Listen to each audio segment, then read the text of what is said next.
হাজার হাজার ব্যক্তিকে নিয়োগ দিয়েছে। এই সমস্ত ব্যক্তিদের অবৈধভাবে নিয়োগ দেওয়া হয়েছে। এস আলমের যে সমস্ত সম্পদ বাংলাদেশে রয়েছে সেই সম্পদগুলো বাজেয়াপ্ত করতে হবে। 7 দফা দাবির মধ্যে প্রথম দাবি হলো ইসলামী ব্যাংকে একটি পূর্ণাঙ্গ পরিচালনা পরিষদ গঠন করতে হবে। ইসলামী ব্যাংকের যারা অংশীজন রয়েছে, যারা সাবেক পরিচালক, তাদের সাথে আলাপ আলোচনার ভিত্তিতে সৎ, যোগ্য, অভিজ্ঞ এবং পেশাদার ব্যক্তিদের সমন্বয়ে ইসলামী ব্যাংকের একটি পূর্ণাঙ্গ স্বাধীন পরিচালনা পরিষদ গঠন করতে হবে।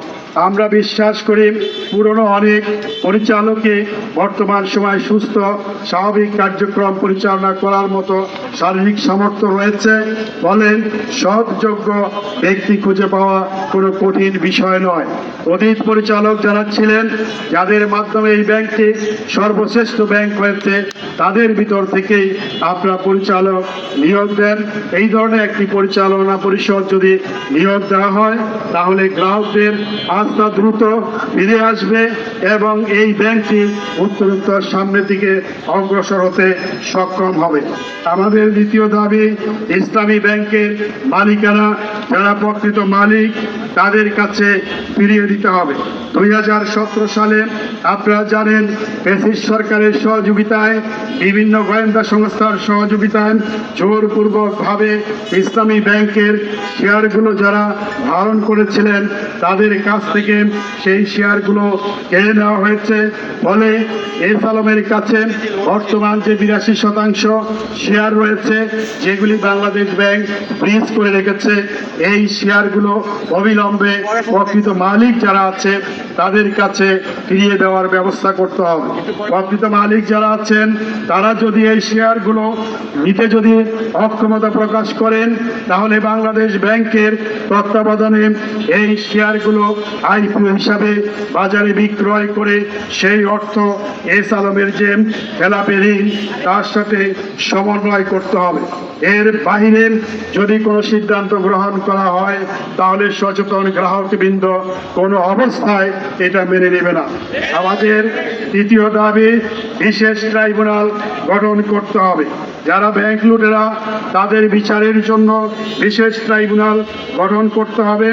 ইসলামী ব্যাংক বাংলাদেশ পিএলসি সহ বিভিন্ন ব্যাংক থেকে বিদায়ী ফ্যাসিস্ট সরকার তাদের আইন শৃঙ্খলা বাহিনীর প্রত্যক্ষ সহায়তায় এস আলম সহ যারা হাজার হাজার কোটি টাকা লুটপাট করেছে, শুধু লুটপাটই করে নাই, সেই অর্থ বিদেশে পাচার করেছে, তাদের দ্রুত বিচারের আওতায় নিয়ে আসতে হবে। তাদের দৃষ্টান্তমূলক শাস্তির ব্যবস্থা করতে হবে। তাদেরকে যদি শাস্তির আওতায় নিয়ে আসা হয় তাহলে আগামীতে কোনো ব্যক্তি ব্যাংক দখল করে আবার লুটপাট করার সাহস করবে না। সেই কারণে অবিলম্বে আমাদের এই দাবি বাস্তবায়ন করতে হবে। আমাদের তৃতীয় দাবি ছিল যে ইসলামী ব্যাংকের স্থিতিশীলতা রক্ষার স্বার্থে অপপ্রচার রোধ করতে হবে। ইসলামী ব্যাংকের গ্রাহকদের মধ্যে এখনো ব্যাংকটিকে দখল করেছিল। আপনারা জানেন সে অবৈধভাবে হাজার হাজার ব্যক্তিকে নিয়োগ দিয়েছে। এই সমস্ত ব্যক্তিদের অবৈধভাবে নিয়োগ দেওয়া হয়েছে। পূর্ববর্তী যে বোর্ড ছিল সেই বোর্ড তাদের নিয়োগ বাতিল করেছে।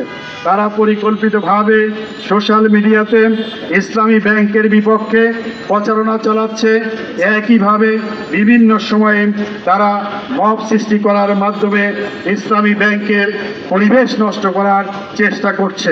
সে কারণে আমরা সরকার আইন শৃঙ্খলা রক্ষাকারী বাহিনীর কাছে আবেদন জানাচ্ছি যাতে করে কোনো অবৈধ ব্যক্তি যারা অবৈধভাবে এই ব্যাংকে চাকরি নিয়েছিল, যাদেরকে তাদের জাল সার্টিফিকেটের কারণে কোনো নিয়োগ বিজ্ঞপ্তি ছাড়া নিয়োগ দেওয়ার কারণে তাদেরকে চাকরিচ্যুত করা হয়েছে, তারা কোনোভাবেই সেখানে মব সৃষ্টি করতে না পারে এবং তারা যে অপপ্রচার করছে সোশ্যাল মিডিয়াতে সেই অপপ্রচার বন্ধের জন্য কার্যকর ব্যবস্থা গ্রহণ করতে হবে।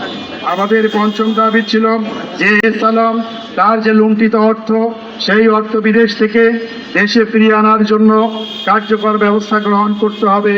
এই ক্ষেত্রে বাংলাদেশ সরকারের পক্ষ থেকে উল্লেখযোগ্য কোনো পদক্ষেপ আমরা দেখছি না।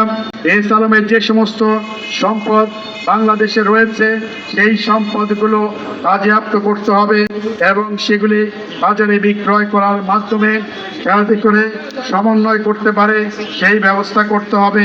আইনি যাতে করে কোনো ফাঁক ফোকরে সে কোনো সুযোগ নিতে পারে সেই ব্যবস্থা করতে হবে। আমাদের 6 নম্বর দাবি হলো যে 18 ক ধারা যেটি জাতীয় সংসদে অর্থমন্ত্রী ঘোষণা করেছিলেন যে সেটাকে বাতিল করা হবে, অবিলম্বে সেটা বিল আকারে জাতীয় সংসদে আনতে হবে এবং আইনে পরিণত করেই সেটা কার্যকর করতে হবে। এবং সর্বশেষ দাবি ছিল যে সংসদে অর্থমন্ত্রী আইনমন্ত্রী যে অসংসদীয় বক্তব্য এবং অসত্য বক্তব্য উপস্থাপন করছেন সেই বক্তব্যগুলো প্রত্যাহার করতে হবে। যদি আমাদের এই দাবি অবিলম্বে পূরণ করা না হয় তাহলে আমরা আগামী দিনে বৃহত্তর কর্মসূচি দেব। আমরা আশা করছি অবিলম্বে আমাদের এই দাবিগুলো পূরণ করা হবে।